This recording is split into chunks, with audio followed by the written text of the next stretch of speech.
अस्सलामुअलैकुम, आप देख रहे हैं समा। मैं हूं सैयद फैसल करीम और मैं हूं किरण आफ्ताब। शान रिसालत में गुस्ताखी किसी सूरत बर्दाश्त नहीं। पूरी कौम फ्रांस में तौहीन आमेज खाकों की अशात की पुरजोर मजम्मत करती है। फ्रांस के सफीर को मुल्क से निकालने के मामले पर करारदाद कौमी असम्बली में पेश कर दी गई। हुकूमत ने कलाज़म TLP से किया वादा पूरा कर दिया। सरकारी तरीक़ा-ए-कार पर नून लीग बरहम, अरकान वज़ीर आज़म की अदम मौजूदगी पर गरजते बरसते रहे। अहम मामले पर पीपल्स पार्टी ऐवान से गायब रही। अपोजिशन ने करारदाद के मुताले के लिए वक्त मांगा तो स्पीकर ने इजलास जुमे तक मुलतवी कर दिया। उस्मान खान की रिपोर्ट। फ्रांसीसी मैगजीन की जानिब से तौहीन रसालत नाकाबिले कबूल। तमाम मुस्लिम ममालिक से बात की जाए। बैनुल-अक़वामी मामलात रियासत को तय करने चाहिए। कोई फर्द, ग्रोह या जमात गैर कानूनी दबाव नहीं डाल सकती। पार्लियामान से रास्त इक़दाम के लिए MNA अमजद अली खान की निजी करारदाद कौमी असम्बली के हंगामी इजलास में पेश। ये ईवान मुतालबा करता है कि फ्रांसीसी सफीर को मुल्क से निकालने के मसले पर बहस की जाए। तमाम यूरोपीय ममालिक बिलअमूम और फ्रांसीसी बिलखसूस को इस मामले की संगीनी से आगाह किया जाए। वजीर पार्लिमानी अमूर अली मोहम्मद खान ने वाज़े भी कर दिया कि करारदाद निजी है, सरकारी नहीं। गौर के लिए खसूसी कमेटी बनाने की तहरीक पेश की, जिसे मंजूर भी कर लिया गया। हम हुकूमत तो किसी चीज में हम दावेदार नहीं इसको चेंज करने या कुछ भी। ये तो एक प्राइवेट मेंबर रेजोल्यूशन के तौर पे आई है कि इसको स्पेशल कमेटी में भेज दिया जाए, वो उस पर गौर व खौज करे और यहाँ पे फिर ऐवान में भेज दे। ऐवान फिर इस पे अगर ओपन डिबेट करना चाहे या जो भी करना चाहे। पीपल्स पार्टी ने इजलास में शिरकत न करने का फैसला किया था, जबकि नून लीग वाले ऐवान में वजीर आजम की अदम मौजूदगी और हसास मामले पर निजी करारदाद लाए जाने पर बरहम। अगर ये कोई हुकूमत ने मुआहदा किया था तो वजीर आजम को यहां पर आना चाहिए था। Because there can be no more important business than नामूसे रसालत सल्लल्लाहु अलैहि वसल्लम। इस करारदाद को ऑफिशियल बिजनेस बनाने के लिए वजीर दाखिला या वजीर मजहबी अमूर से कहें कि वो पॉलिसी स्टेटमेंट दें और करारदाद पेश करें। ऐवान में इब्तदाई बहस के बाद स्पीकर ने कहा कि करारदाद पेश हुई है, मंजूर नहीं हुई। करारदाद पर तमाम जमातें मुशावरत कर लें और मुतफिका करारदाद लाएं। इजलास जुमा 11 बजे तक मुलतवी कर दिया गया। उस्मान खान, समा, इस्लामाबाद। मामला तय हो गए। कलाज़म तंजीम का एहतजाज खत्म। मुज़ाकरात की कामयाबी के बाद बड़ी पेशरफ्त हुई। कलाज़म तंजीम ने एहतजाज खत्म कर दिया। बात करेंगे अपने नुमाइंदे रियाज अहमद से। रियाज, इंपॉर्टेंट डेवलपमेंट है, आगे बताइए। जी बिल्कुल, मुज़ाकरात में ये अहम पेशरफ्त हुई है और जो कलाज़म तंजीम है उन्होंने अपना जो एहतजाज है वो खत्म कर दिया, धरना खत्म कर दिया है। और इस वक्त तमाम जो सड़कें हैं वो बिल्कुल ट्रैफिक के लिए खोल दी गई हैं। बाबू साबू है, इसके अलावा यतीम खाना चौक है, स्कीम मोड़ है, ये तमाम सड़कें जो थी वो पहले बंद थी एहतजाज की वजह से, धरने की वजह से। अब वहाँ से तमाम जो एहतजाजी मुजाहिरीन और धरने वाले जो वहाँ से उठ गए हैं और सड़क जो है वो अब खोल दी गई है और तमाम ट्रैफिक जो है वो रवां दमा है। जी रियाज, बहुत इंपॉर्टेंट डेवलपमेंट से आपने आगाह किया, आपका शुक्रिया। आज अहम मामले पर कौमी असम्बली में वजीर मजहबी उमूर नूरुल हक कादरी के खिताब ने माहौल गरमा दिया। कहा ये हाउस ख़त्म नबूवत का मुहाफिज है। अपोजिशन ने अपने दौर में ख़त्म नबूवत का कानून बदलने की कोशिश की थी। फैजाबाद में 79 लोगों को गोलियां मारी गई थी। ये मुल्क मोहब्बत रसूल हुजूर सल्लल्लाहु अलैहि वसल्लम की इश्क और मोहब्बत के नाम पे बना मुल्क है। हमने देखे हैं आपके ख़त्म नबूवत के जज्बे को, जब यहाँ से इंतखाबी कवानीन में ख़त्म नबूवत को बुलडोज किया जा रहा था, जब मुमताज़ कादरी को फांसी दी जा रही थी, जब 22 निहत्ते लोगों को फैजाबाद पे खुद गोलियां चलाई जा रही थी और शहीद किया जा रहा था। मॉडल टाउन का मंजर हमने देखा है।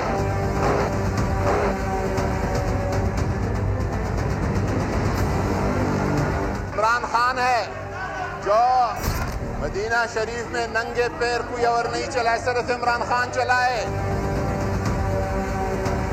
रहमतुल लिल आलमीन वज़ाइफ 28 अरब के किसने मंजूर कराए? इमरान खान ने मंजूर कराए। इमरान खान का शफकत महमूद को बार बार कहना कि 7वीं जमात तक 10वीं जमात तक सीरतुन नबी के स्टडी को निसाब का हिस्सा बनाए, इसी मकसद और इसी अस्बुलैन के लिए है। बुलेटिन में देखिए, हसास तरीन मामले पे शर्मनाक तरीन रवैया। 9 मामला तो तय पा गए, मगर कलाज़म तंजीम से पाबंदी खत्म की जाएगी, ना ही तंजीम के सरबराह को रिहा किया जाएगा। सिर्फ MPO के तहत हिरासत में लिए गए कारकुन रिहा किए जाएंगे। कलअदम तहरीक लब्बैक पाकिस्तान से मुज़ाकरात पर हुकूमती मौक़िफ़ सामने आ गया। कहा गया कि कलअदम तंजीम के पास पाबंदी के फैसले पर अपील करने का हक है। कलअदम तंजीम 30 दिन में हुकूमत के पास अपील कर सकती है। हुकूमती ज़राए का कहना है कि सिक्योरिटी एहलकारों पर तशद्दुद और अमलाक को नुकसान पहुँचाने का कोई मुकदमा वापस नहीं लिया जाएगा। मुकदमात में नामजद अफराद को अदालतों से रुजू करना होगा। वज़ीर इत्तलात फवाद चौधरी कहते हैं पुलिस एहलकारों को शहीद और जख्मी करने वालों को किसी सूरत माफ़ नहीं किया जा सकता। मुआहदा है, जाहिर है कि वो कानून के अंदर है। अगर पर्चे हुए हैं तो वो पर्चे हम तो नहीं ख़त्म कर सकते, वो पर्चे तो अदालतों में जाने हैं। इसी तरीके से जिन जिन साहिबान के वो मेंटेनेंस ऑफ पब्लिक ऑर्डर के तहत गिरफ्तार हैं उनको तो हम छोड़ सकते हैं क्योंकि वो हुकूमत का इख्तियार है। जिनके ऊपर कत्लों के पर्चे हैं उनको नहीं छोड़ा जा सकता क्योंकि वो हमारा इख्तियार नहीं है। तीसरी बात, जो लोग 800 पुलिस वाले यहाँ पर ज़ख्मी हुए हैं, 5 पुलिस वाले यहाँ पर शहीद हुए हैं, ये नहीं हो सकता कि हम वो पुलिस वालों का कहें कि वो हम भूल जाएंगे, वो नहीं भूला जा सकता। और इसी हसास तरीन मामले पर शर्मनाक तरीन रवैया, शाहिद खाकान अब्बासी सारी हदें पार कर गए। स्पीकर कौमी असम्बली असद कैसर को जूता मारने की धमकी दे दी। ईवान से बाहर भी संगीन नताइज की धमकियां देते रहे। विफाकी वजीर फवाद चौधरी ने साबिक वजीर आजम के रवैये की मजम्मत की। कहा शायद उन्हें PDM की नाकामी का गुस्सा है। नहीं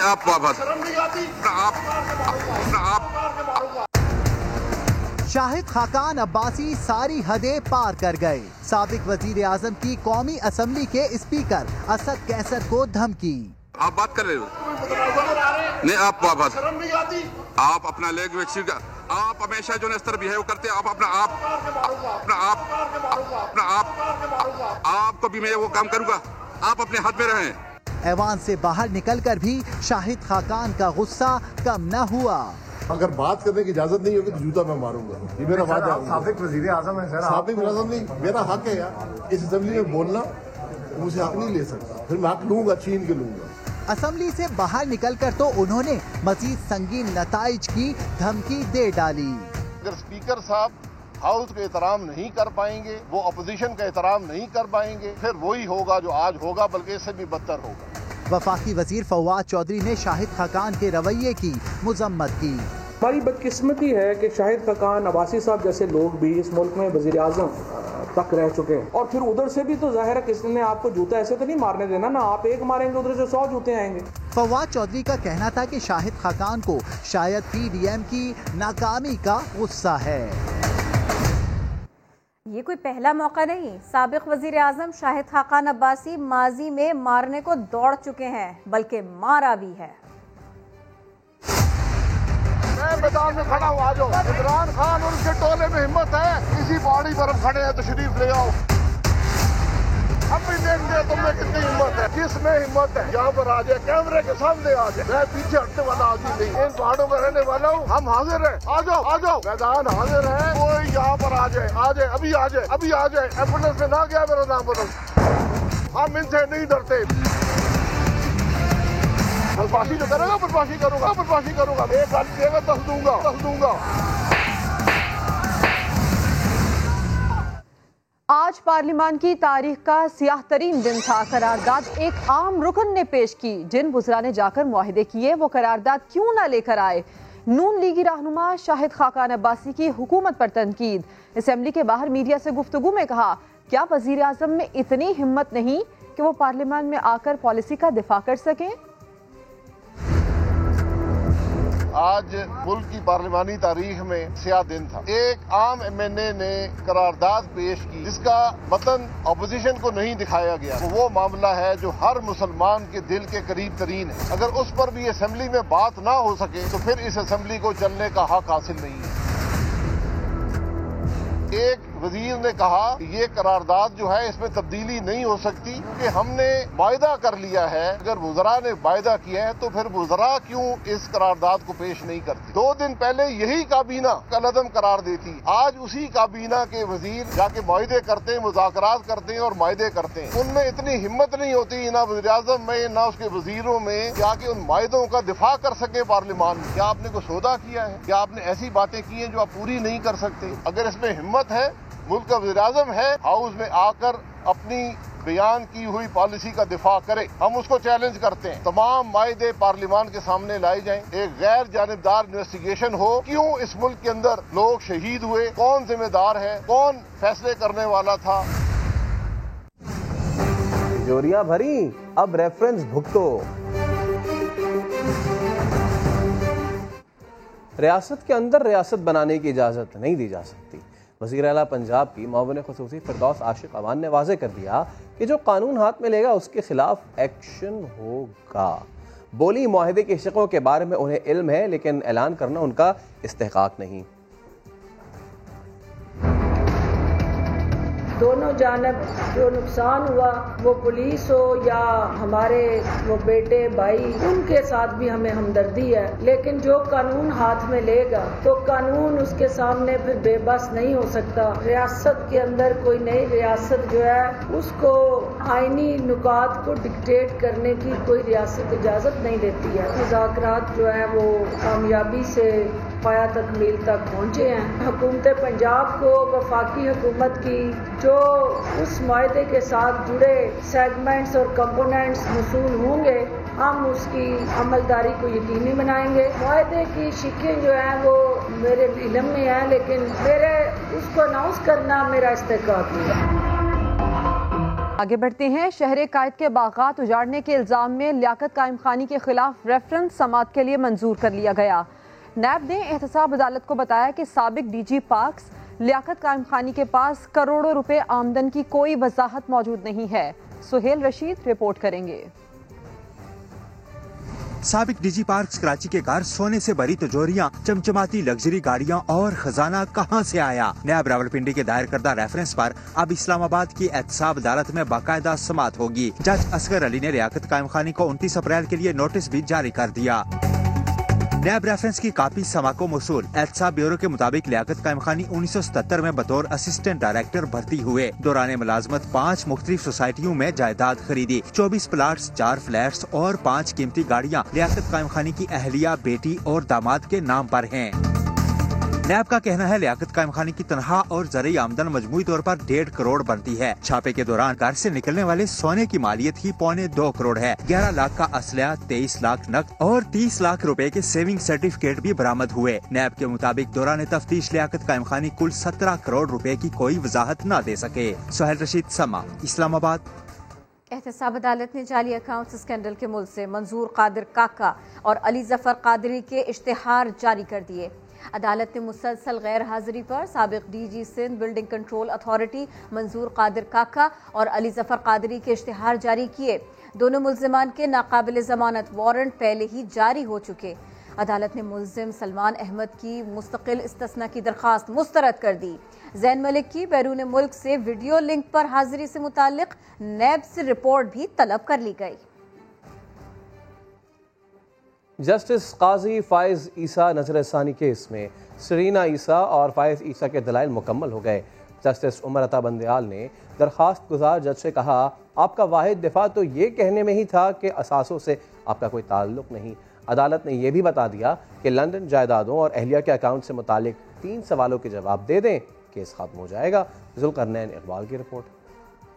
सुप्रीम कोर्ट में जस्टिस फायज ईसा नजरसानी केस का अहम मोड़। अदालत ने दरखास्त गुजार जज को इनका पुराना मौकफ याद दिला दिया। कहा, आपका वाहिद दिफा ये था कि मेरी अहलिया के असासों का मुझसे नहीं, इन्हीं से पूछा जाए। अदालत ने जस्टिस फायज ईसा को बड़ा ऑप्शन भी दे दिया। कहा, FBI रिपोर्ट से कई सवालात उठते हैं, खुद को बरी कराना है तो 3 सवालात के जवाब दे दें, केस खत्म हो सकता है। बुध तक मोहलत देते हुए सवाल भी बता दिए। पहला ये कि साबित कर दें लंदन जायदाद के लिए आपने 1 रुपया भी नहीं दिया। दूसरा ये कि जिस अकाउंट से रकम मुंतकिल हुई इससे आपका कोई ताल्लुक नहीं। और तीसरा ये कि फंड मुंतकिल करने वाले अकाउंट से आपने कोई अखराजात नहीं किए। समाअत के दौरान जस्टिस फाइज ईसा ने शहजाद अकबर, आसिम सलीम बाजवा, फरोग नसीम और अनवर मंसूर को एक मरतबा फिर निशाने पर रख लिया, जिस पर जस्टिस उमर अता बंदयाल ने कहा, आप सारे जहान के खिलाफ बातें कर रहे हैं, अदालत में सिर्फ कानूनी बात करें, हुकूमत के खिलाफ बोलना है तो बाहर जाकर बोलें। दौरान समाअत सरीना ईसा ने कहा, FBR ने मुझे सुने बगैर रिपोर्ट अदालत में जमा कराई। जस्टिस मंसूर अली शाह ने कहा, अगर नजरसानी दरखास्त खारिज हुई तो FBR के खिलाफ मुतलका फोरम पर दादरसी मुमकिन होगी। केस की मजीद समाअत बुध तक मुलतवी कर दी गई। सुल्करनन इकबाल, समा, इस्लामाबाद। दूसरी जानिब तहकीकाती इदारे में इंस्पेक्टर्स की गैर कानूनी भर्तियों का केस। सुप्रीम कोर्ट ने FIA की रिपोर्ट मुस्तरद कर दी। 1 हफ्ते में नई अमल दरामद रिपोर्ट जमा करवाने का हुक्म दे दिया। शहजाद अली रिपोर्ट करेंगे। FIA में 60 इंस्पेक्टर्स की गैर कानूनी भर्तियों का केस। DG FIA वाजिद जिया सुप्रीम कोर्ट में पेश। विफाकी तहकीकाती इदारे के वकील ने बताया कि अदालती हुक्म पर अमल दरामद रिपोर्ट जमा करा दी है। चीफ जस्टिस ने हुक्म दिया तो फौरी तौर पर DG FIA से रिपोर्ट पर दस्तखत कराए गए। अदालत ने FIA की रिपोर्ट मुस्तरद कर दी। चीफ जस्टिस गुलजार अहमद का इजहार बरहमी। DG FIA वाजिद जिया की सख्त सरजनिश। रिमार्क्स दिए कि सारी भर्तियां अदालती हुक्म के खिलाफ की गयी। आपने सब कुछ सदारती ऑर्डर के तहत किया तो अदालती हुक्म कहाँ गया? फैसला कर लें, अदालती हुक्म मानना है या सदारती ऑर्डर। सदर की खिदमत करनी है तो जाकर करें, कानून की पासदारी करनी है तो अदालती फैसले पर अमल दरामद कराएं। सुप्रीम कोर्ट ने वकील FIA को हिदायत की कि DG के साथ बैठकर सारे फैसले को दोबारा देखें। 1990 में भर्ती किए गए 60 इंस्पेक्टर से मुतल्लिक नई अमल दरामद रिपोर्ट जमा कराने का हुक्म। केस की मजीद समाअत 1 हफ्ते के लिए मुलतवी कर दी गई। लाहौर में 22 साला डिलीवरी बॉय को कत्ल कर दिया गया। रमजान नामी नौजवान का कत्ल किसने किया, ये सब क्यों हुआ? जहांगीर खान रिपोर्ट कर रहे हैं। असीम आगे उसे ले गया और जाके असीम ने गोली मार दी।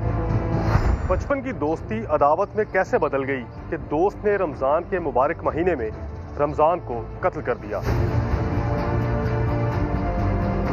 उसने मेरे भाई को गोली मारी है ना, इसी तरह उसे गोली सजा मिले। पिंडी स्टॉप का रिहायशी रमजान डिलीवरी बॉय था। अपने दोस्त हसीब के साथ सहरी करने गया और कुछ ही देर बाद लाश ग्रीन टाउन से मिली। लास्ट टाइम उसी की कॉल आई है, तो उसी ने कॉल किया कि आगे ना आपका बेटा फोत हो गया, आपका भाई, तो आप उसको उसके बाद उसका मोबाइल ऑफ हो गया, उसके जो वॉलेट था वो भी लेके भाग गया। अगर वो देखना होता तो उसके करीब ही रहता। रमजान को सीने में एक गोली लगी और हसीब ताहाल मंजर से गायब है। पुलिस ने मकतूल के 4 दोस्तों में से एक को हिरासत में लेकर तफ्तीश शुरू कर दी है। कैमरामैन अजहर इकबाल के साथ जहांगीर खान, समा, लाहौर। रमजान आते ही लीमू की कीमतें दुगनी हो गई।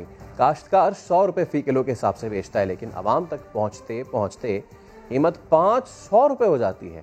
वजह क्या है, जानिए मुल्तान से राशिद हमीद की रिपोर्ट में। नींबू 450 रुपए किलो भाई, आयो नींबू 450। आपको लीमू 200 रुपए का मिलना चाहिए, लेकिन मुनाफाखोरी ने आवाम की जेब को ऐसा निचोड़ा कि लीमू 5 से 600 रुपए फी किलो बिक रहा है। सबसे पहले लिए चलते हैं सिंध के जिला टंडोअलायार में, जहां का किसान लीमू 100 रुपए फी किलो के हिसाब से बेच रहा है। व्यापारी यहाँ से हमारे से उठाते हैं, बाजार में भी 100 रुपए किलो से हिसाब से उठाते हैं, वहाँ बेचे 400-500 के हिसाब से बेचते हैं। लेकिन मुल्तान या दूसरी मंडी में लीमू लेकर पहुंचने वाला आड़ती कहता है कि वो 200-250 रुपए का लीमू किसान से खरीद कर लाया है। अरे 1 किलो के पीछे 20 से 25 रुपए का खर्चा है। उधर जो है 200 से लेके 250 रुपए किलो फी उधर मिल रहा है नींबू, तो इधर खर्चा वगैरह लगा के 300 रुपए किलो पड़ जाता है। लीमू की मुनाफाखोरी में 2 नहीं 3 आड़ती मुलव्विस हैं, जिनमें से हर एक का मुनाफा 100 रुपए फी किलो के लगभग है। गौर कीजिएगा, पहला आड़ती 50 रुपए का खर्चा लगाकर लीमू के ट्रक मुल्तान लेकर आता है। बोली शुरू होने से पहले अपना 100 रुपए का मुनाफा साइड में रखता है। 31, फिर इसके आगे जितने की डील हुई वो इसका इजाफी मुनाफा। दूसरा आड़ती तकरीबन 300 रुपए का खरीद कर लीमू की दर्जाबंदी करता है और फिर उसे 350 से 400 में फरोख्त कर देता है। खर्चा भी तो पड़ता है ना, किराए का, डीजल है, पेट्रोल है, गाड़ी का एक्सपेंस है, उसके बाद मंडी के खर्चात हैं, मजदूरियाँ हैं, सब कुछ है। वो पड़ने के बाद ये रेट कोई ज़्यादा रेट नहीं है इन एक्सपेंस के बाद। बेसिकली ये सिंध से नींबू आ रहा है तो इसकी सप्लाई कम है, डिमांड ज़्यादा है, तो रेट ऑटोमेटिकली बढ़ जाएगा। छोटे दुकानदारों की पहुंच इन बड़े आड़तियों तक नहीं होती, बल्कि वो तो तीसरे आड़ती से 10-20 किलो का माल लेते हैं, जो उसे 450 रुपए फी किलो में पड़ता है। 480 बेच रहे हैं, 450 की खरीद है, 30 रुपए किलो में बचा रहे हैं। मंडी में वैसे ही रेट बड़े पड़े हैं, इसलिए सरकार 400 रुपए फी किलो कीमत मुकर्रर करती है और इन जैसे कई दुकानदार दर्जा 2M का लीमू भी 500 रुपए से जायद का बेच रहे हैं। अगर लीमू के गिर्द ये 3 आड़ती अपना जायज मुनाफा कमाते तो यकीन जानिए आप तक ये 200 रुपए में पहुंच जाता। राशिद हमीद, समा, मुल्तान। और इसी तरह सियालकोट में मुनाफाखोर 1 किलो लीमू पर 220 रुपए तक मुनाफा बटोरने लगे हैं। शहजाद अहमद की रिपोर्ट देखिए। सियालकोट में 260 रुपए किलो वाला लीमू 480 रुपए किलो तक में फरोख्त हो रहा है, लेकिन इन्हें कोई पूछने वाला नहीं, जिससे शहरी बहुत परेशान हैं। आइए इन्हीं से बात करते हैं। सब्जी वाली दुकान से लीमू का रेट पूछा है तो 120 रुपए पाव दे रहे हैं, जो कि 480 रुपए किलो बनता है, और गवर्नमेंट के नर्क के अंदर उसका 260 रुपए फी किलो है। तो ये बेइंसाफ़ी पता नहीं क्यों और कब बंद होगी। नींबू लेने आया हूँ दुकान पे, तो 400 रुपये किलो रेट है यहाँ का।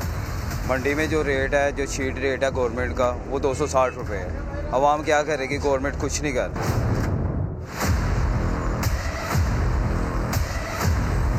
नींबू हम मंडी से लेके आ रहे हैं 1450 रुपये के 5 किलो, इधर सेल कर रहे हैं 350 रुपये के किलो।